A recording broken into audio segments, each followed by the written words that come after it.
امام کی زندگی گزری انتہائی شدید مسائل میں، شدید مسائل. جیسے امام نقی علیہ السلام کا تصور آئے تو سامنے آتا ہے متوکل ملعون کا تصور، جبکہ متوکل تو خود واصل جہنم ہو چکا تھا پہلے. امام کو زہر تو معتز نے دیا، لیکن متوکل کو بنی عباس کا یزید کہا جاتا ہے، اس لیے کہ 17 مرتبہ اس نے کوشش کی کہ قبر امام حسین علیہ السلام کو بسمال کرے. 17 مرتبہ.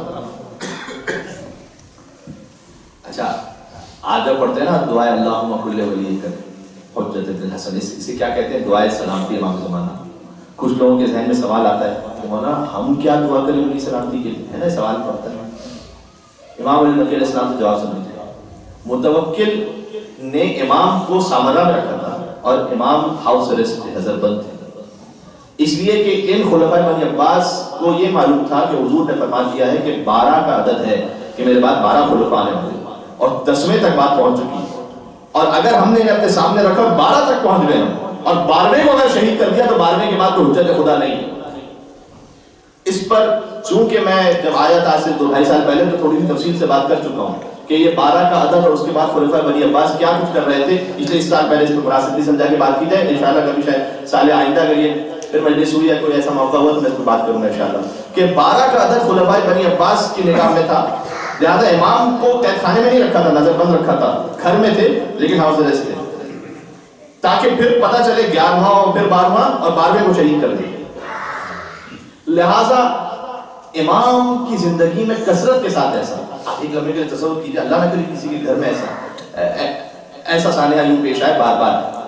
متوکل کے سپاہی آدھی رات کو ہر 1-2-3 دن بعد کبھی فوراً گھروں میں داخل ہو جاتے تھے امام کے. یعنی آپ تصور فرمائیے اگر کوئی بہت اپنا بھی آئے آدھی رات کو تو انسان کہتے ہیں کیا اس وقت آپ آتے ہیں. یہ لگین اور ملعون سپاہی یہ امام کے گھر میں داخل ہوتے تھے، امام سے بستر چھین لیا کرتے تھے. امام فوراً ان سے کہتے تھے کہ دیکھو میں مستورات کو ایک طرف کر دوں، پھر تمہیں جو گھر میں دیکھنا ہے.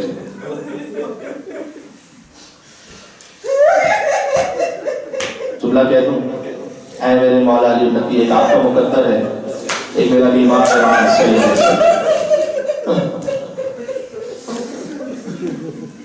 ان کا مقدر بیویاں ایک خیمے سے دوسرے خیمے اے مولا آپ کی مستورات میں وہاں چھوٹے چھوٹے بچوں میں کسی کو کوئی تماشا تو مارنے والا نہیں ہے. یہ تو سید سجاد ہی کا مقدر تھا، کبھی کوئی سکینہ کو دائیں طرف سے تماشا مار رہا تھا، کبھی سکینہ کو بائیں طرف سے تماشا ہزاروں بہت گریا فرمائیں گے انشاءاللہ. میں امام نقی کے مسائل پڑھنے کے ارادہ رکھتا ہوں. اور ایک طریقہ یہ ہوتا تھا اپنے امام واقع ان کی یوں قدر کیجیے کہ مولا آپ کے قدموں کی خاک پر بھی اگر میں قربان ہونا چاہوں تو میں اس قابل بھی نہیں ہوں.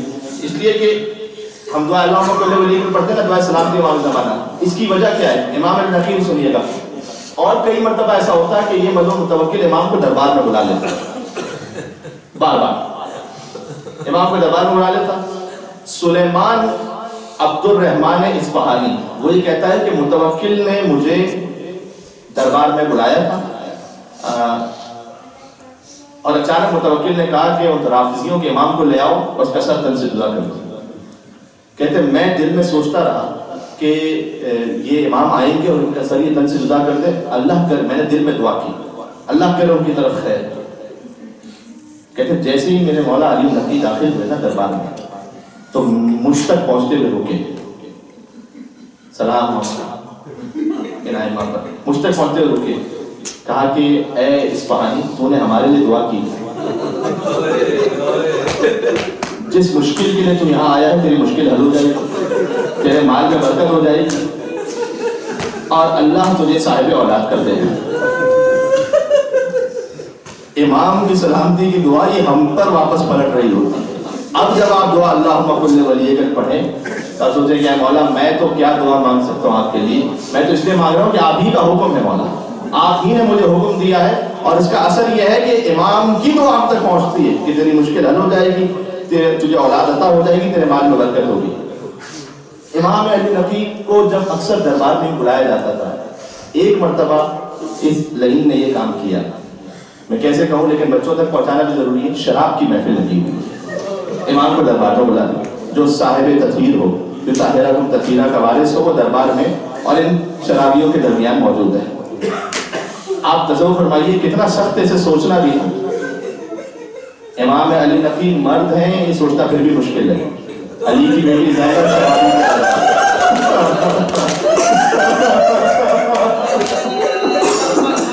علی کی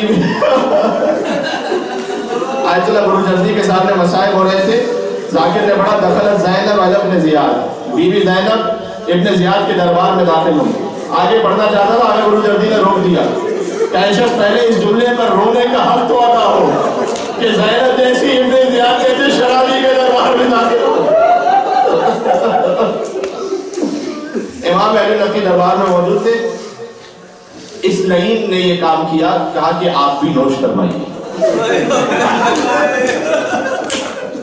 ایسا تیری زبان ختم ہو جاتی سے ہاتھ ٹوٹ جاتا۔ امام نے کہا کہ نہیں، ہم ان نجاستوں سے دور ہیں، کہ اچھا کوئی شعر و شاعری کوئی غزل سنا دیجیے۔ امام نے کہا میں ان لغویات سے بھی دور ہوں۔ اس کے بعد امام نے خطبہ پڑھا اس کے سامنے، اور لہجہ امامت کا اثر یہ تھا کہ متوکل جیسا سنگدل اس کے دل پر اس وقت اثر ہو گیا۔ یہ کثرت کے ساتھ ہوتا تھا کہ امام کو دربار میں بلایا جاتا تھا۔ ایک اور مصیبت امام کی ہے کہ اس زمانے میں زیارت امام حسین پر پابندی تھی، لہذا لوگ کبھی پابندی پوری ہوتی تھی، کبھی ہاتھ کٹوا کے جانا پڑتا تھا، کبھی پین کٹوا کے جانا پڑتا تھا، کبھی دو شخص آ رہے ہیں تو ایک کو مار دیا جاتا تھا، ایک کو جانے کی اجازت ملتی تھی۔ لیکن سلام حضرت مومنین، نہ انہوں نے نام حسین کو چھوڑا، نہ زیارت حسین کو چھوڑا۔ کئی مرتبہ ایسا ہوتا تھا کہ جب دو مل کر ساتھ جا رہے ہوں، ایک کو قتل کر دیا جاتا تھا تو جیسے مارا جا رہا ہوتا وہ کہتا تھا کہ جب جانا تھا مولا حسین کی خدمت میں، تو مولا سے کہنا مولا آپ کا ایک اور زائد بھی آنا چاہتا تھا لیکن آپ کی راہ میں شہید، مولا میرا سلام سے قبول فرمائیے۔ لہذا امام علی نقی اس زمانے میں ظاہرین پر بہت مظالم تھے۔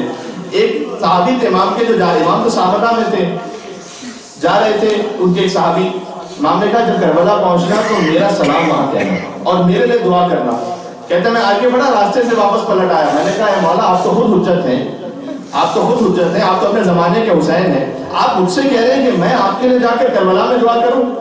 کہا کہ اے شخص، ظاہری اسباب سے امام کہہ رہے ہیں کہ اے شخص، ہم کربلا اس وقت ان ظاہری اسباب میں وہاں نہیں پہنچ سکتے، لیکن اللہ پسند کرتا ہے کہ کربلا میں اس کے بندے کا نام لے کر اس کے لیے دعا کی جائے، لہذا جب تو کربلا پہنچتا تو اپنے امام وقت کے لیے قبر حسین پر جا کر وہاں دعا کرنا۔ لہذا کتنے واقعات ہیں ایسے۔ مصر سے زید مجنون چلے امام حسین کی زیارت پر، امام علی نقی کا زمانہ ہے، اور کوفہ سے بہلول دانا چلے، یہ دونوں چلے امام حسین کی زیارت پر کربلا۔ کہتے ہیں کہ جب ہم دونوں وہاں پر پہنچے تو ایک شخص تھا، اس نے روک دیا ہمیں، ہم نے کہا ہم امام حسین کی زیارت پہ جانا چاہتے ہیں۔ کہتے ہیں ایسا ہماری بات کہنے سے منقلب ہو گیا، تکبوں میں گر گیا، شاید وہ خود بھی مومن تھا، کہتے ہیں کہ میرے لیے بھی جا کے دعا کرنا۔ کہتے ہیں ہم دونوں وہاں پر گئے، زید مجنون اور بہلول دانا، ہم زیارت کر کے واپس پلٹے۔ جب ہم واپس پلٹ رہے تھے تو جس نے چھوڑا تھا ہمیں پتا چلا کہ متوکل کے سپاہیوں نے اسے مار دیا، وہ قتل ہو گیا، وہ شہید ہو گیا، اس کا جنازہ سامرہ میں۔ تو زید مجنون کہتے ہیں میں مصر کے بجائے سامرہ پہنچا، امام علی نقی وہیں پر تھے، کہتے ہیں میں اس کے جنازے پر پہنچا اور میں قرآن پڑھ رہا تھا اور یا حسین کہہ کے رو رہا تھا کہ اے مولا تیرے چاہنے والے کو شہید کر دیا گیا، فقط اس جرم میں کہ اس نے آپ کے دو چاہنے والوں کو آپ کے روضے تک جانے کی اجازت دی تھی۔ اتنے میں شور بلند ہوا سامرہ میں، اور میں نے یہ دیکھا کہ ایک جنازہ جا رہا ہے کہ جس میں بہت سارے لوگ ہیں۔ تو میں نے کہا کہ کیا متوکل مر گیا ہے کہ اس کے جنازے میں اتنے لوگ ہیں؟ کہا نہیں، متوکل نہیں مرا، یہ تو متوکل کی ایک کنیز ہے، اور جب وہ مر گئی ہے تو متوکل نے حکم دیا ہے کہ سارا شہر اس کے جنازے میں شریک ہو جائے۔ تو کہتے ہیں زید مجنون کہتے ہیں کہ میں نے کہا کہ اے مولا کیا یہی تقدیر اولاد فاطمہ زہرا ہے کہ بادشاہ وقت کی کنیز مر جائے تو جنازے میں اتنے لوگ ہوں، اور جب زہرا کا بیٹا کربلا میں تڑپتا رہا 3 دن کا بھوکا پیاسا تو اس کا لاشا اٹھانے والا بھی موجود نہیں تھا۔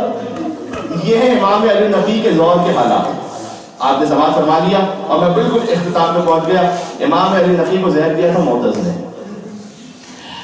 یہ متوکل کیوں معاشرے جانا ہو گیا؟ امام علی نقی کو کیا کچھ برداشت کرنا پڑا ہے. ایک مرتبہ جب دربار میں بلایا تو اس نے متوکل لعین نے بیوی کی شان میں انتہائی گستاخانہ کلمات کہے. ویسے اہل بیت کا حکم ہے کہ ہمارے مسائل ہمارے چاہنے والوں سے نہ چھپایا کرو، لیکن خدا کی قسم مجھ میں جرأت نہیں ہے کہ میں منبر سے ان کلمات کو کہہ سکوں. امام کے سامنے ان کلمات کو اس لعین نے کہا. اس کے بعد یہ باہر نکلا دربار سے اور یہ اپنی سواری پر تھا اور امام زمین پر تھے پیدل، اور امام سے یہ کہا کہ میں سواری پر بیٹھ کے جاؤں گا اور تم میرے ساتھ ساتھ چلتے رہو. اور گویا وہ کیفیت تھی کہ ایک مرتبہ امام علی نقی نے کہا کہ کیا ہماری حیثیت ناقہ صالح سے بھی کم ہوئی ہے؟ جب ناقہ صالح کی بے احترامی کی گئی تھی تو اللہ نے عذاب نازل کیا تھا اور لوگ اس وقت یہ سمجھ گئے کہ اب متوکل پر عذاب ہونے والا، اور چند ہی دنوں میں وہاں سے جہنم ہو گیا. اس کے بیٹے نے اسے خود قتل کر دیا، پھر اس کے بعد اس کا بیٹا آیا اور پھر آگے معتز. اس معتز نے زہر دیا ہے امام علی نقی علیہ السلام کو. یہ تاریخ کی مختصر سی. امام علی نقی علیہ السلام کو زہر دے دیا گیا. 40 برس کا سن تھا لیکن جسم پہ راشہ داری ہو گیا، تڑپ رہے تھے امام. امام حسن عسکری پہنچے اور گریبان کو چاک کیا امام نے. جیسے امام حسن عسکری نے گریبان چاک کیا تو کسی نے کہا کہ مولانا آپ نے گریبان کیوں چاک فرما دیا؟ کہا موسیٰ نے اپنے بھائی ہارون کے لیے گریبان چاک کیا تھا. میرے بابا حجت خدا ہے، ان کی شہادت پر امام حسن عسکری نے گریبان چاک کیا. وہیں پر جب شہادت ہو گئی تو غسل و کفن کا اہتمام کیا اور جنازے کو گھر ہی میں دفن کر دیا. یہاں تک آگے امام علی نقی تک. اہل بیت میں 3 مشہور جنازے ہیں کہ جو گھر سے نکل ہی نہ پائے تھے، گھر ہی میں دفن ہو گئے. آخری جملہ، اور انشاءاللہ مولا امام علی نقی فاطمہ زہرا سلام اللہ علیہ کے صدقے میں آپ کو جزائے خیر عنایت فرمائے. اور انشاءاللہ سامرہ میں آپ خود پہنچے جو مولا کا حرم ہے، وہاں پہنچ کر مولا کی زیارت کریں اور وہاں پہنچ کر ان کی جدہ فاطمہ زہرا کو غصہ پیش کریں. سب سے پہلے خود ان کی ماں فاطمہ زہرا کا جنازہ تھا جو ایک روایت کے مطابق علی نے گھر ہی میں دفن کر دیا، گھر سے جنازہ باہر نکل ہی نہ سکا. دوسرا جنازہ خود امام علی نقی کا تھا کہ جو گھر سے باہر نہیں نکل سکا. امام حسن عسکری نے گھر ہی میں اس کو دفن دیا، گھر ہی میں دفن کر دیا. اور آخری جنازہ تم سکو گے زندان شام میں سکینہ. یہ وہ جنازہ تھا کہ جب سکینہ بابا بابا کہتے ہوئے دنیا سے رخصت ہو گئی. 10 سال غسل دینے کے دوران آئی کہ اس بچی کو کتنے تماچے مارے گئے، اس کا خون بنا کرتا اس کے جسم سے الگ نہیں ہوتا. خدا کو کوئی خبر لانا برداشت سنائے گا حسین کے، خدا کی حاجات کو پورا کرنا آخری جملہ سنیں گے. یہ وہ جنازہ تھا جو قید خانے سے نہ نکل سکا. سکینہ کا جنازہ سجاد نے لہر میں ثبوت کیا. جنازے کے بعد 2 ہاتھ برآمد ہوئے. بیٹا سجاد میری امانت مجھے واپس لوٹا دے. مجھے نہیں معلوم قوم میں رباب کے دل پر کیا گزری ہوگی.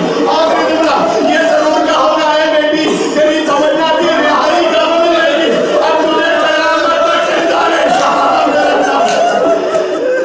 علی نقی کا جنازہ گھر میں رہا، سکینہ